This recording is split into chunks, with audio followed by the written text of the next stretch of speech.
Metrópolis, presente y futuro de tu región. Desde la antigua Grecia se utilizó el concepto de metrópoli para designar aquellos poblados que debido a su crecimiento se integran. Este es un espacio para la participación ciudadana. Involúcrate. Nuestro objetivo es seguir fomentando el crecimiento de nuestra ciudad. Sigamos avanzando. Canal 66 presenta Metrópolis, presente y futuro con participación ciudadana. Presentado por el arquitecto Benjamín Garza.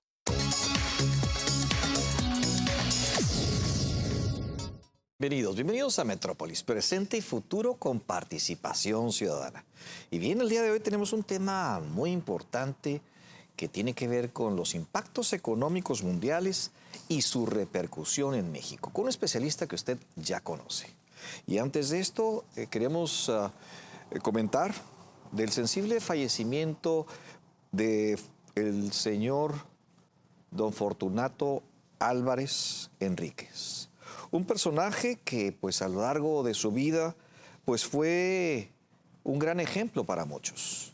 Y, pues, este 11 de agosto, en la madrugada, don Fortunato Álvarez Enríquez fallece a sus 87 años.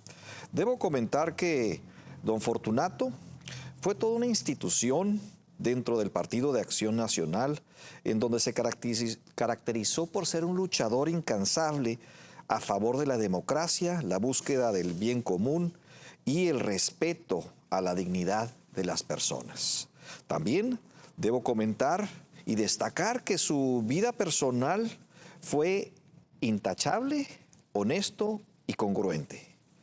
Como contador público fue un profesionista competente y lo demostró tanto en el ámbito privado como también en las responsabilidades que tuvo a cargo de funcionario público en diferentes ocasiones. En su generación, pues tuvo bastante relación con Ernesto, precisamente con Ernesto Elordi, con don Eugenio Elordi Walter, ¿verdad? También con Norberto Corella, con Víctor Hermosillo, con Héctor Terán Terán. Y pues tuvo una gran participación ciudadana en un ambiente difícil, en donde precisamente el Partido Revolucionario Institucional tenía y manejaba todo lo que era la democracia en nuestro país. Debo decir que en el gobierno de Ernesto Rufo fue su secretario general de gobierno y en la administración de Héctor Terán Terán fue el director de Iztecali. También en 1997 a 2000 se desempeñó como diputado federal y pues en un ambiente controversial, en donde pues había muy pocos de oposición precisamente participando en el Congreso de la Unión. También participó con Vicente Fox como contralor de la institución para la protección del ahorro.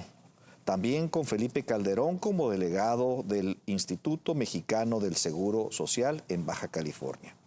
Don Fortunato, pues estuvo aquí en Metrópolis varias veces y pues fue un digno representante de los ciudadanos, destacando varios valores fundamentales.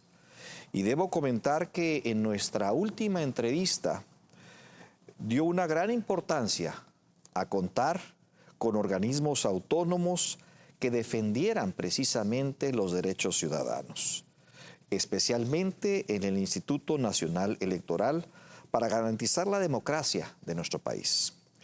Hoy vemos con tristeza que precisamente don Fortunato Álvarez tenía razón en esas preocupaciones. Y las advertencias que nos compartió estaban bien fundamentadas y ante lo sucedido en los órganos autónomos, que pues ya están precisamente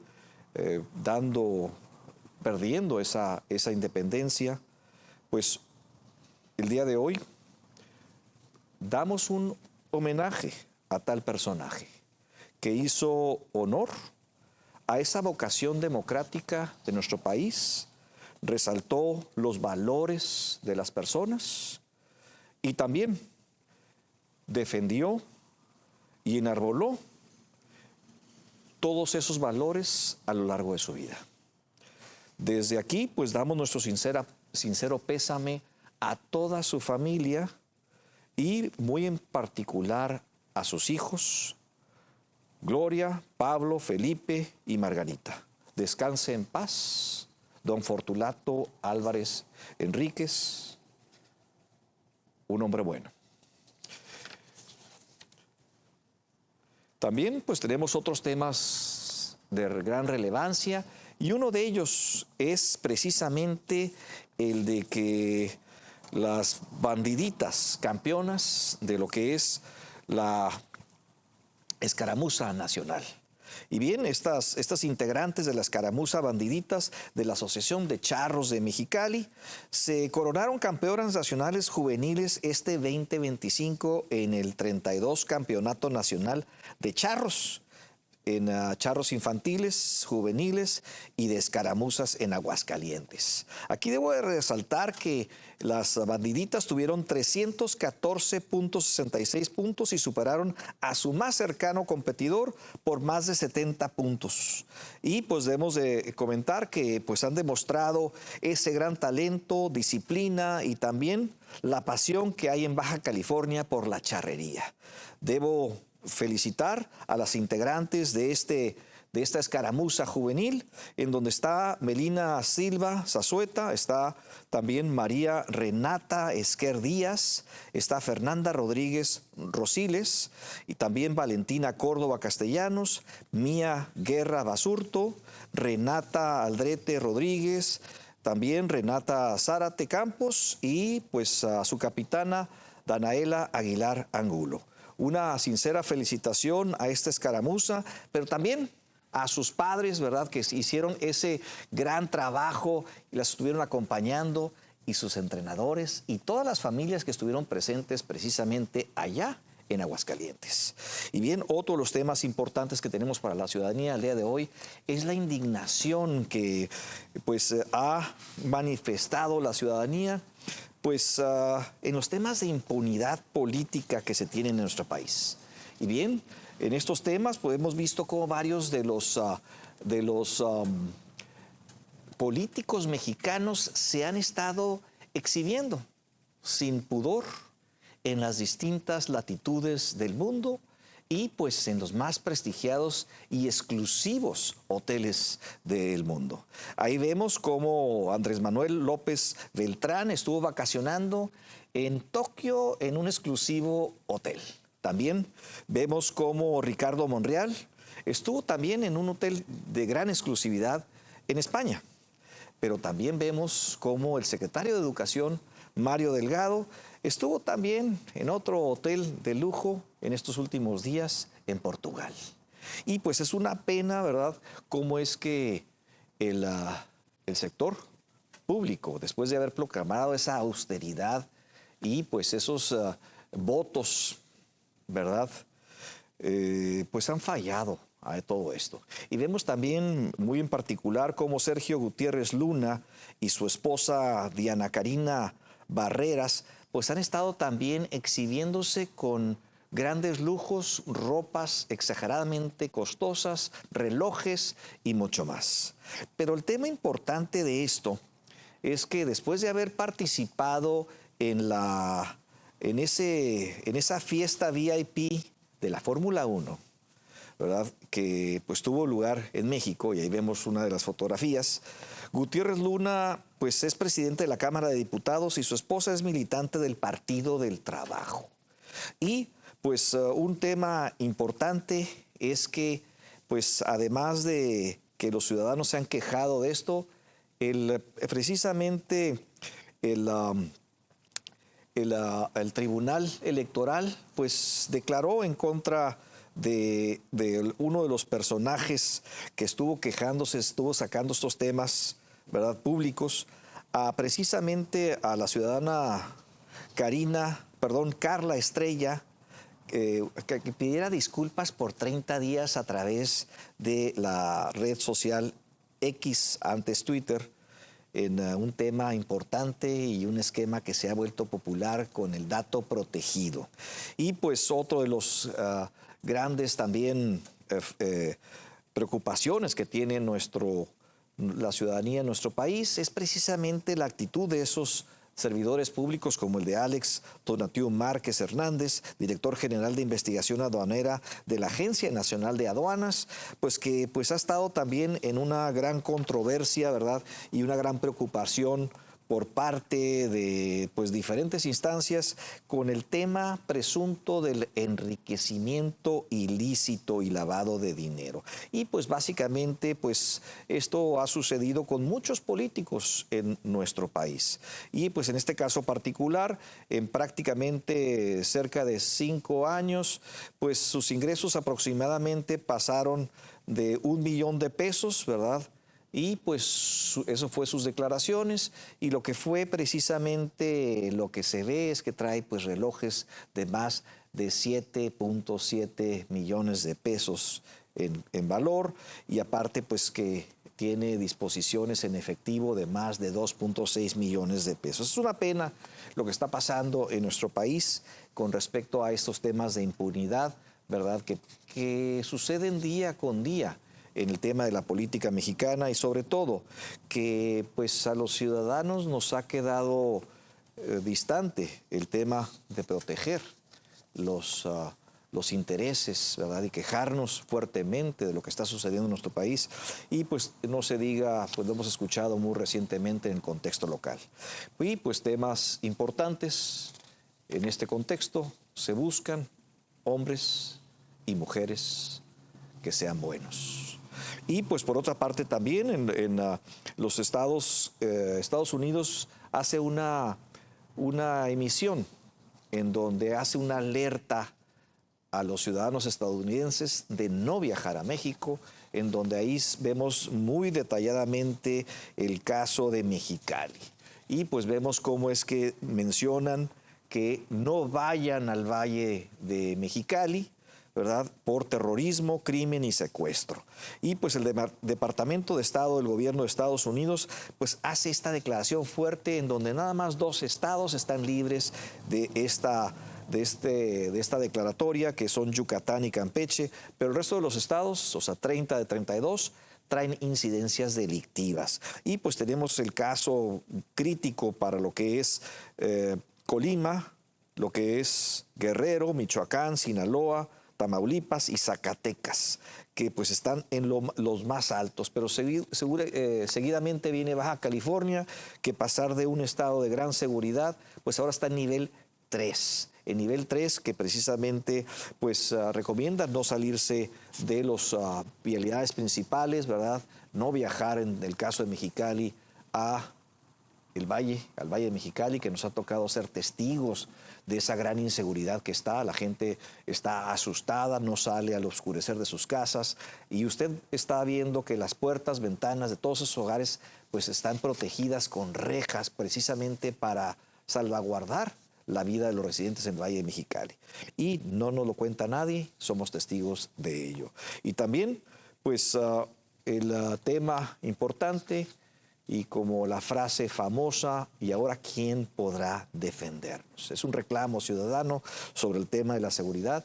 Y pues otro añadido a esto es el protocolo para las manifestaciones que se está manejando en Baja California, en donde pues el gobierno del estado genera una importante declaratoria este 25 de junio en el periódico oficial del estado, en donde promueven un protocolo para la actuación de manifestaciones en Baja California, que pues en un inicio es solamente para los servidores públicos, ¿verdad? Y funcionarios estatales, ¿verdad? En donde se prohíbe, más bien dicho, no se prohíbe la manifestación, pero ponen una gran cantidad de requisitos para que esto se dé. Está dirigido, como decíamos, a los servidores públicos, ¿verdad? Y funcionarios. Y pues esta reclamación o esta preocupación es que pues con esta regulación pues las autoridades pudieran controlar las manifestaciones y sobre todo el derecho a manifestarnos. Y pues en escasos cambios, ¿verdad?, que esto requiere, pudieran cambiar precisamente a que este protocolo, ¿verdad?, que se está manejando para servidores públicos inicialmente, pudiera ser el que se cambien algunas palabras de manera sencilla y sea para todos los ciudadanos. Un tema importante, ¿verdad? Y pues este derecho constitucional que se ve mermado o restringido por estas nuevas regulaciones que maneja tanto el gobierno federal como el gobierno estatal.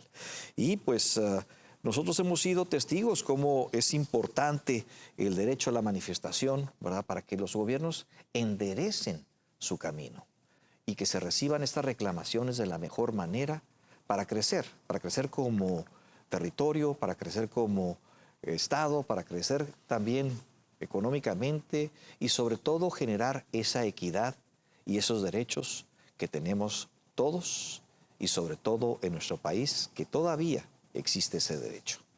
Y vamos a ir a corte comercial para regresar con nuestro invitado del día de hoy, con este importantísimo tema que tenemos para todos ustedes, en donde veremos lo que es la economía mundial y su impacto precisamente en México. Regresamos en unos minutos.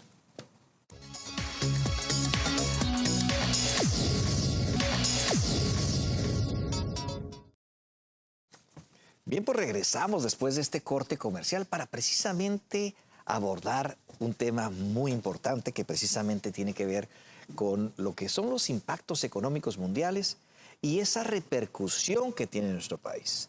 Y pues hemos hablado a lo largo del tiempo en donde pues esta tercera década que tiene este siglo XXI pues ha traído grandes cambios y sobre todo esa volatilidad marcada que ha tenido la economía en pues diferentes y múltiples regiones y sobre todo con ese impacto estructural en lo que serían las economías mundiales. Y pues hemos visto cómo a lo largo de esta última década esa crisis que han estado sobrepuestas, ¿verdad?, o superpuestas después de lo que fue la pandemia, lo que no ha logrado una gran mejoría en las estructuras económicas de los diferentes países. Y también pues hemos visto cómo estos nuevos desafíos han ido creciendo, ¿verdad?, cada vez más. Sobre todo en esa economía global actual, en donde precisamente el aumento de las presiones que han tenido los diferentes países por proteger sus economías, sobre todo pues la que tenemos con el vecino país, en donde pues lo que es el empleo de alguna manera ha ido perteneciendo a otras nacionalidades, incluso dentro de su propio país. Y este gran cambio que pretende el gobierno de Estados Unidos, en donde está intentando regresar los empleos hacia los propios norteamericanos, con un gran reto en donde buena parte de este sector, ¿verdad?, que participa en la economía, ha decidido cambiar su forma de vida. Y pues ellos, con respecto a las inversiones y menos participación en la vida laboral, lo cual ha permitido la migración de diferentes regiones del mundo a ese país. Y precisamente hemos visto cómo los productos, el impacto en el incremento en los diferentes productos básicos, tanto en Estados Unidos y su repercusión en el mundo. También hemos visto cómo esa inflación ha ido en crecimiento. Por otra parte, también vemos cómo esto ha generado que el incremento en los sueldos y los ingresos se haya ido erosionando. Otro de los temas importantes es que esta transición económica se ha vuelto sumamente compleja y difícil de entender para los que no somos especialistas en esta materia. Y pues para esto tenemos un gran invitado que usted ya conoce, que pues además de ser un gran personaje en el conocimiento regional de la economía, pues quiero resaltar que además de ser licenciado en Economía por la Universidad Autónoma de México, la UNAM, realizó estudios de posgrado y planeación económica y social en el Instituto de Estudios Sociales de La Haya, precisamente en Holanda. También tuvo una maestría en economía por la Universidad de Sussex, Inglaterra, y pues ha tenido una gran experiencia profesional muy marcada como consultor desde 1989 en nuestra región. También pues ha ofrecido servicios de análisis financiero, elaboración de planes de negocio, estudios económicos de alta dirección para el sector privado y gubernamental. También ha ocupado cargos públicos relevantes. Fue subtesorero del 14 Ayuntamiento de Mexicali en 1992 a 1995. También subdelegado de Administración e Innovación en Semarnat en 2001. Su liderazgo profesional y docencia pues ha sido grandemente destacada hacia el interior del Colegio de Economistas de Mexicali en los periodos sobre todo 2003, 2004, 2014, 2005 y pues ha sido asesor de diferentes instituciones regionales como Canacintra, Coparmex, el Consejo Coordinador Empresarial, entre otros, y pues también ha impartido clases en diferentes instituciones como la UNAM, la UABC, la VM, el Instituto Tecnológico de Monterrey, Campus Mexicali, también en temas de economía, ¿verdad? Y pues ha sido un gran apasionado precisamente en esta materia. También tiene grandes contribuciones de análisis económico, autor de numerosos artículos, sobre todo de temas económicos y políticos, y pues tiene una columna que se llama Estrategias, que se ha publicado en medios como La Crónica de Baja California, La Voz de la Frontera. También participa muy asiduamente en diferentes medios de comunicación, radio y televisión, y pues ha sido un excelente analista de lo que está sucediendo en el mundo, en México y en Baja California. Y bien, pues damos precisamente la bienvenida a Enrique Rovirosa. Enrique, bienvenido a tu programa Metrópolis. Gracias, Benjamín. Muy buenos días a ti y a tu público que nos ve. No, pues encantado de que estés aquí con nosotros y sobre todo que nos compartas todas estas experiencias, ¿verdad?, que has tenido y los grandes análisis que pues caracterizan ese gran trabajo que Enrique Rovirosa realiza, ¿verdad? Y sobre todo en esa difusión tan importante para poder generar esa conciencia que necesitamos, ¿verdad?, para tomar las mejores decisiones y también darnos cuenta de lo que sucede en el mundo. Entonces, yo quisiera hacerte la primera pregunta que tiene que ver precisamente con los contextos mundiales, lo que está pasando con las guerras, qué pasa con Ucrania, qué pasa con Israel, ¿verdad? Y cuál es el impacto mundial que esto tiene en general. Bien, gracias, Benjamín. Pues mira, el tema es el siguiente. En efecto, hay conflictos ahorita, que ya como los que mencionaste, que tienen que ver obviamente con las ambiciones, por un lado, económicas y políticas de un grupo de países que pues, se han caracterizado en las últimas décadas precisamente por ser agresivos en cuanto a sus objetivos, en cuanto a sus ambiciones, ¿no? Y estoy hablando particularmente, pues como bien ya lo dices, por un lado, en Medio Oriente de Israel, por otro, en América, pues nuestro vecino del norte, y en Asia, pues el surgimiento de una nación, en este caso China, que está desplazando a todos como la primera economía mundial, y eso, pues además de afectar intereses de estas naciones que estoy mencionando, pues ha dado pie a toda esta, dijéramos, revuelta, por así llamarla, en términos de políticas económicas que está siguiendo, en este caso, Estados Unidos, ¿no? Durante décadas, es decir, después de la Segunda Guerra Mundial, el país hegemónico ha sido Estados Unidos. Esa hegemonía no solamente ha sido de carácter militar, sino de carácter económico. El dólar, por ejemplo, pues ha sido el rey en todo lo que son las transacciones internacionales, dándole a Estados Unidos un mecanismo de financiamiento sin igual.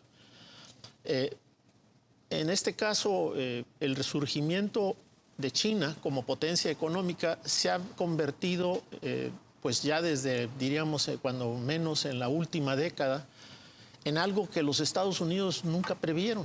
y sobre todo no se prepararon para hacer frente a este, dijéramos, despegue impactante histórico, porque no hay, dijéramos, comparativo en ninguna parte de la historia de la humanidad. Un país que saca de la pobreza a más de 500 o 600 millones de habitantes en un periodo de tiempo tan corto. Estamos hablando prácticamente desde 1990 a la fecha, es decir, en poco más de 30 años.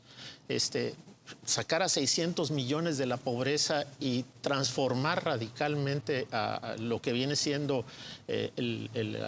la participación del sector rural con respecto al sector urbano, es decir, haces una transferencia masiva de la gente que depende del sector rural al sector urbano, convirtiéndose a la vez en la potencia mundial en términos de producción.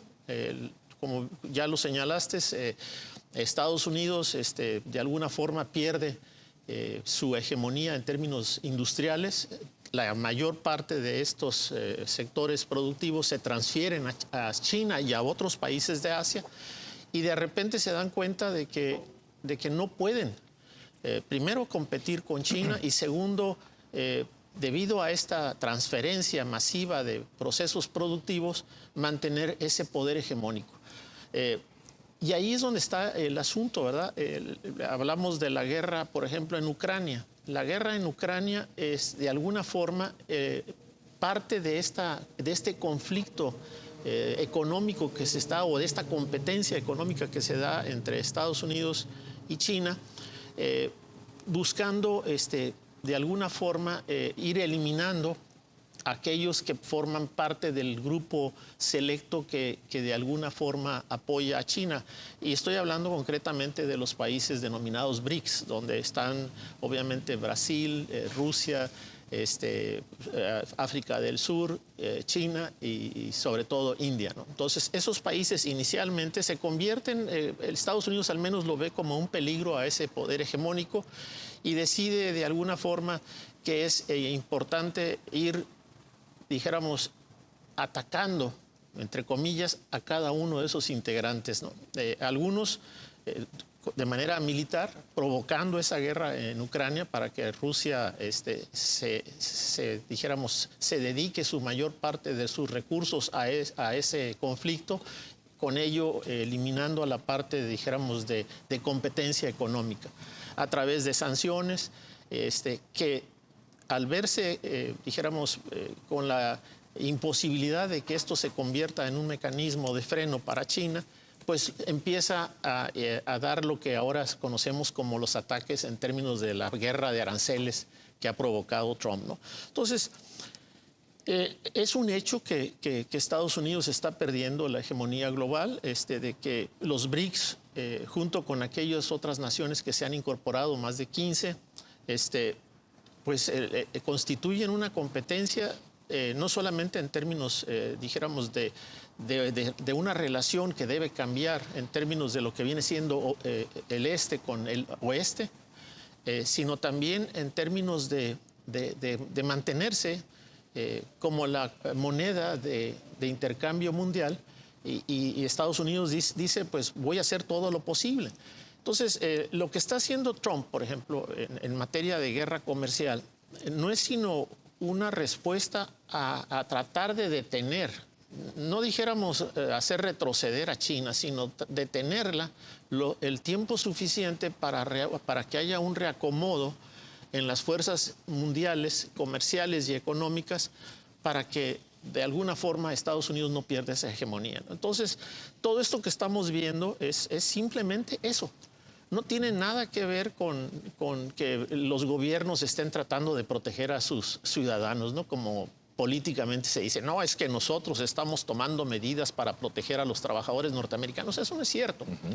Digo, no, ahorita lo estamos viendo, ¿no? Los gobiernos de todo el mundo, de lo que menos se preocupan es del bienestar de sus ciudadanos, ¿no? Digo, está muy claro en el caso de Estados Unidos, Europa, en vez de buscar la manera de entregarle más beneficios sociales a sus poblaciones, pues lo que están haciendo es dándole mayores beneficios a la clase pudiente a la clase empresarial, a los que de alguna forma les entregan una serie de incentivos fiscales que van en detrimento de los servicios públicos que entregan a sus ciudadanos. Esto está pasando en España, está pasando en Francia, está pasando en Alemania, está pasando obviamente en Estados Unidos, ha pasado de alguna forma en muchos de los países de América Latina y en general, repito, lo que vemos, estamos viendo que los gobiernos lo que menos se preocupan es por sus ciudadanos, se preocupan, eso sí, por mantenerse en el poder, por mantenerse, dijéramos, en una posición de poder dictar las reglas al resto de los ciudadanos del mundo, en este caso Estados Unidos pretendiendo decirle a todo mundo cómo deben ser sus economías, cómo deben ser sus relaciones internacionales, con quién sí, con quién no puedes comerciar y bajo qué reglas, etcétera, etcétera, ¿no? Entonces, esta lucha apenas empieza, y eso hay que decirlo. Apenas empieza y por eso muchos economistas de gran prestigio mundial están señalando que lo que viene es peor. Es decir, esto no se va a frenar. Trump no va a decir de la noche a la mañana, ¿saben qué? Me retracto, ya no voy a seguir con esta política agresiva de decirle a todo mundo, si no comercias conmigo bajo estas reglas y condiciones, no vas a poder comerciar y te voy a atacar por todos los frentes como pueda, ¿no? Eso es lo que ha estado haciendo Trump a lo largo de estos meses, ¿no? Desde que reasumió la presidencia de Estados Unidos.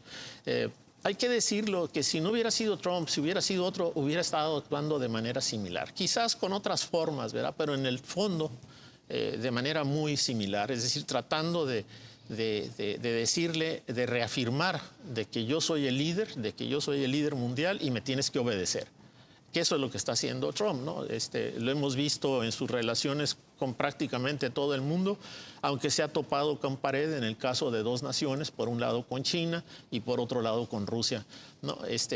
A todos amenaza con los aranceles, con los castigos en términos de dijéramos, confiscar en un momento dado los bienes y sobre todo los capitales que se tienen de alguna forma en Estados Unidos.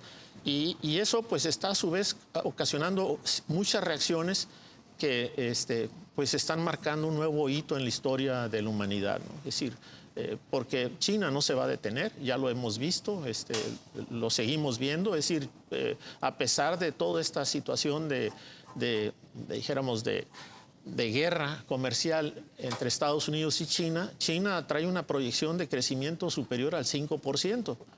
Es decir, aparentemente no le está afectando en lo absoluto todo esto que ha venido sucediendo entre China y Estados Unidos, el embargo, el freno de las exportaciones, los aranceles. Nada está afectando al crecimiento de China.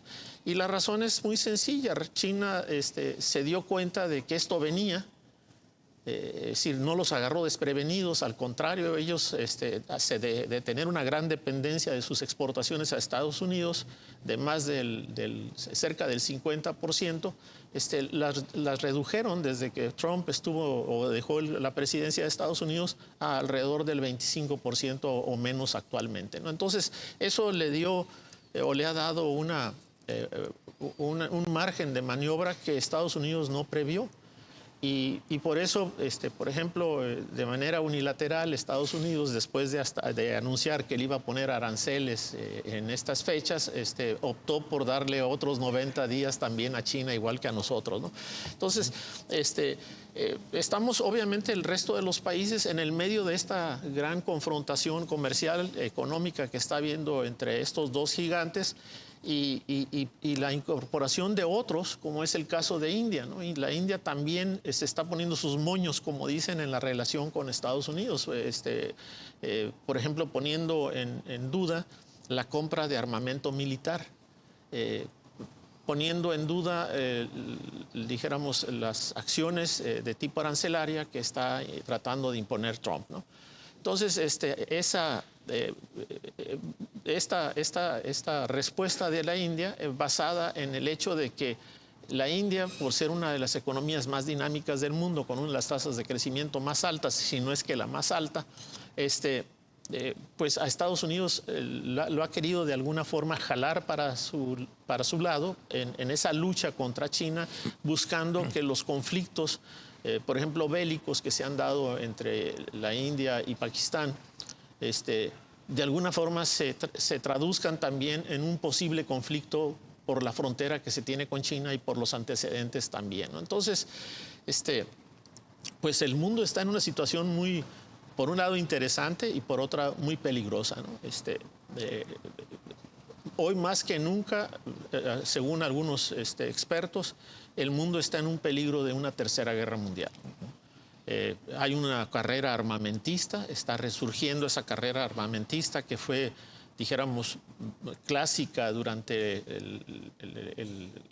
el conflicto entre la Unión Soviética y Estados Unidos, eso que dio lugar a la famosa Guerra Fría, se está repitiendo nuevamente, ¿no? Entonces, pues hay una reacción impulsada sobre todo por Estados Unidos en Europa para un rearme con estas políticas de prácticamente abandonar la OTAN, en el caso de Estados Unidos, diciéndole a sus aliados, ¿saben qué? Pues de ahora en adelante ustedes van a tener que cubrir la defensa y los gastos que venía yo realizando porque ya no tengo el dinero. Esa es la realidad. Estados Unidos, con toda esta situación de desperdicio que tuvo a lo largo de las últimas décadas en términos de estar en conflictos bélicos constantemente en Afganistán, Vietnam, etcétera, etcétera,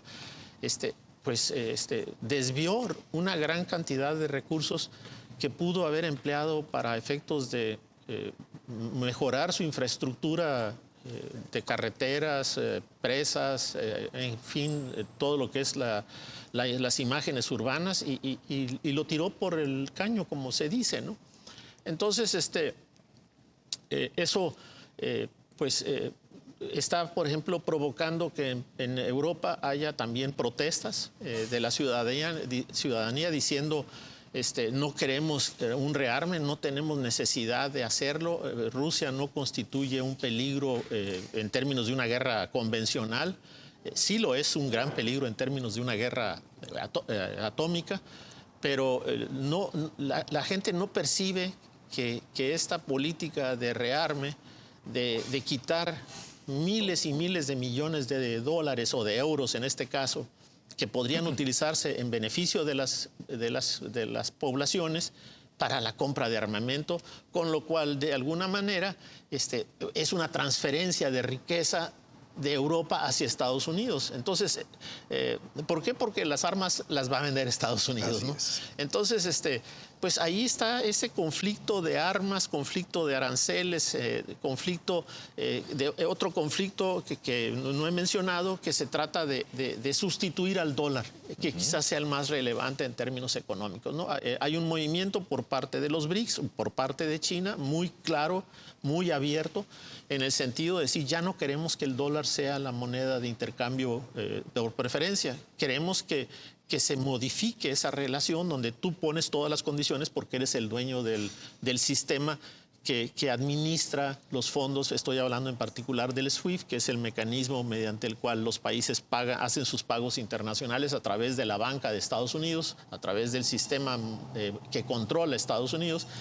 Y entonces le dicen, no, ahora queremos otra relación, queremos sentarnos a la mesa y decidir qué porcentaje de lo que tú venías manejando al 100 te vas a quedar y con cuál porcentaje nos vamos a quedar nosotros. Es decir, ese es lo que está en el fondo de todo este asunto o en parte de toda esta guerra que se está suscitando en términos de los aranceles. Pues esto me hace recordar aquella historia entre la rivalidad que había de la corona española y el imperio inglés. En aquel entonces, pues estamos hablando de hace 500 años, en donde la reina de Inglaterra pues hace una estrategia para quebrar a la corona española y tenga problemas con sus fondos financieros en aquel entonces. Y vemos pues cómo es la creación de aquellos, los corsarios, Sir Francis Drake y todas esas historias que tenemos y que se repiten y se repiten y se repiten.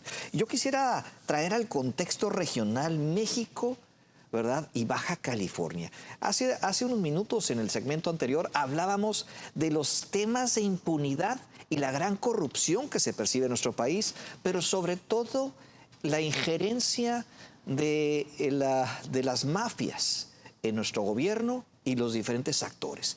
¿Qué es tu impresión sobre esa relación que tiene que se ha detectado, que se ha manifestado, en donde los gobernantes pues no generan ninguna acción en contra de, pues, específicamente el narcotráfico en nuestro país, y sobre todo esas acusaciones que hace el presidente Trump sobre este importante tema que tiene que ver con el retiro de visas a varios de los gobernantes en nuestro país y sobre todo pues el gobierno del estado de Baja California? Bien, Estados Unidos, con justa razón, debo decir, está muy preocupado por lo que está pasando en México. Primero, por el tema de la migración.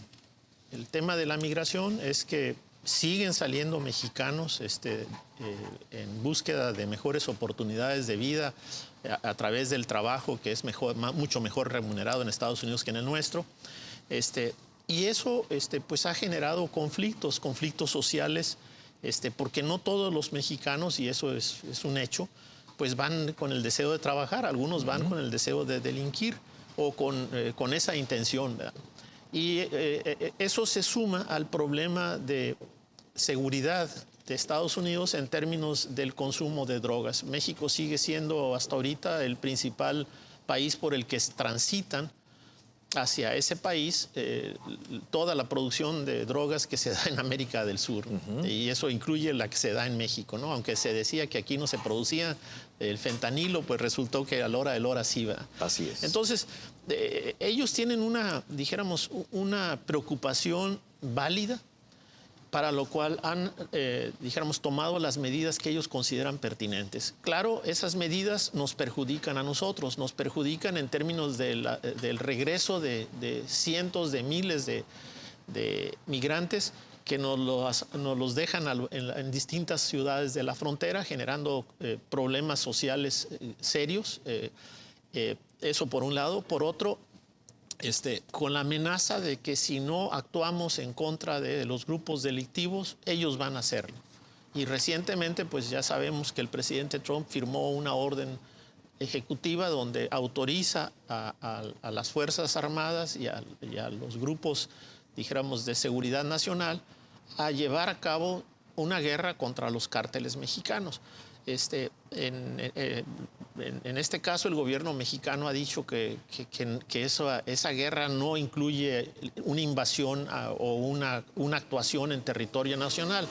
Sin embargo, pues el decreto está muy claro, no pone límites, y la experiencia de Estados Unidos es que tampoco tiene límites, ¿no? Es decir, cuando quiere acabar con alguien, lo hace. Con el uso de drones, con el uso de bombas dirigidas, y dice hasta aquí llegaste, independientemente de lo que suceda con el daño colateral, ¿no? Es decir, por daño colateral, si mato a 100 personas o 200 o 300 al matar a alguien que quiero matar, pues no importa, es daño colateral. Y eso pues obviamente tiene muy preocupado al gobierno mexicano, y a cualquier gobierno lo tendría preocupado, ¿no? El tema está que en el caso nuestro es un hecho de que hay desde hace muchos años una complicidad entre altos funcionarios del gobierno a nivel federal, estatal y municipal, y así como integrantes del legislativo, llámese Cámara de Senadores y Cámara de Diputados, que han sido señalados por vínculos directos con los narcotraficantes, ¿no? Entonces, Estados Unidos no solamente amenaza con atacar, sino de alguna forma está presionando al gobierno para que actúe en contra de esos grupos. No obstante, pues estamos viendo una alta resistencia del gobierno actual y de los gobiernos, ¿verdad? Si no quieren confrontarse con esos grupos políticos que están asociados con el crimen organizado por razones obvias, ¿verdad? Es decir, entraríamos en una guerra política, económica y obviamente de mucho pérdida humana, que preocupa también al gobierno, ¿no? Es decir, no estoy justificándolo, ¿verdad? Simplemente estoy señalando los hechos. El gobierno de nuestra presidente Claudia Sheinbaum no quiere hacerlo, hasta ahorita al menos no ha dado muestras, ¿no? Y está muy fácil verlo, ¿no? Por ejemplo, todos estos decomisos de huachicol que se han hecho en fechas recientes, pues ya llevan más de 3, 4 meses y se sabían desde años atrás, ¿no? estaban denunciados desde años atrás. Este programa de Código Magenta hizo, si mal no recuerdo, hace 2 o 3 años un programa donde venía dando, dijéramos, de manera puntual los nombres, los lugares donde se estaba llevando a cabo este huachicoleo masivo con barcos, con pipas que cruzaban la frontera sin que nadie los detuviera, etcétera, etcétera, ¿no? Entonces, han pasado ya 3 años y no hay ninguna persona de alto nivel detenida en el país. Cuando había nombres concretos, o hay nombres concretos señalados en este caso, incluso que involucran a quien fuera pues una persona muy destacada en la política o en el partido Morena, ¿no? Sin mencionar nombres. Como Así dicen, es, ¿no? exactamente. Entonces, pues obviamente ellos están haciendo lo que consideran que es justo y necesario para detener este peligro que está representando el crimen organizado. ¿Por qué? Porque no solamente se trata del paso de estupefacientes, sino el poder que adquieren para actuar dentro de Estados Unidos, que ya lo están haciendo, en términos de utilizar el dinero que reciben para corromper también a altos funcionarios de Estados Unidos. Y lo vemos, en Estados Unidos ya ha habido acciones en contra de altos funcionarios, tanto del gobierno federal como de gobiernos estatales y municipales, ¿no? Ellos sí están actuando, no hacen mucha publicidad al respecto, pero hacen lo que nosotros no estamos haciendo. Así es. Entonces, repito, ellos, en mi opinión, están en lo suyo y los que estamos fallando somos nosotros, ¿verdad? Lamentablemente, como tú lo decías, en México la corrupción se ha vuelto prácticamente incontrolable. No hay hasta ahorita ninguna acción concreta para actuar en contra de los políticos que están asociados con el crimen organizado. Y lejos de buscar que haya más transparencia, que haya más responsabilidades, que haya rendición de cuentas, pues estamos viendo que hay un retroceso en términos de las leyes y de las instituciones que se habían creado para combatir, o al menos en el papel, ¿no? Ya no solamente no se actúa, sino que se está revirtiendo todo aquello que dio lugar o que podía dar lugar a que se tomaran acciones, ¿no? Entonces, esto obviamente afecta a la economía. La economía de México no está creciendo. Y no es de ahorita, ya tiene muchos años que viene creciendo de manera marginal, con un promedio de los últimos 7 años, cuando menos del 1%, de alrededor del 0.8% de crecimiento medio anual. Y por más que traten de justificarlo, no tiene ninguna justificación. ¿Por qué? Porque si vemos otros países de América Latina, han crecido al 3, 4, 5 y hasta el 6% o más. O sea, y si vemos a la comunidad internacional, igual. Entonces, el crecimiento marginal y prácticamente para este año prácticamente de cero, es decir, cero crecimiento en el mejor de los casos, y posiblemente todavía estamos en el peligro de entrar en recesión hacia finales de año, producto de que no están creadas las condiciones económicas para crecer. Por un lado, debido a esta situación donde se genera desconfianza, el tema de la reforma al sistema judicial es lo peor que se pudo haber hecho. No inspira confianza, no le puede inspirar a un sistema judicial como el que se ha armado confianza a ningún inversionista. ¿Por qué? Porque es decir, ya estamos viendo de que esta gente que está por llegar o que ya está ahí, no respetan la ley. Es decir, ellos quieren interpretar la ley de manera personal. Y en términos de negocios no puede ser así.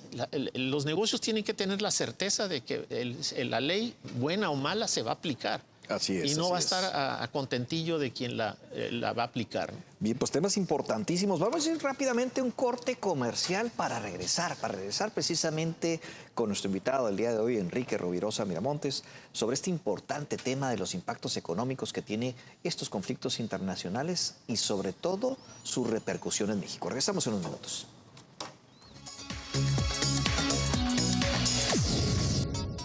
Bien, pues regresamos después de este corte comercial con nuestro invitado del día de hoy, Enrique Rovirosa Miramontes, economista de gran prestigio y sobre todo una acumulación de un gran análisis en el contexto mundial y el contexto en Baja California. Y bien, pues nos quedan escasos minutitos, ¿verdad?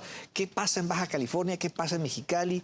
Y alternativas. Bien, pues el tema es de que si el país no crece, obviamente los estados y municipios que lo integran de alguna forma tampoco lo están haciendo de manera importante.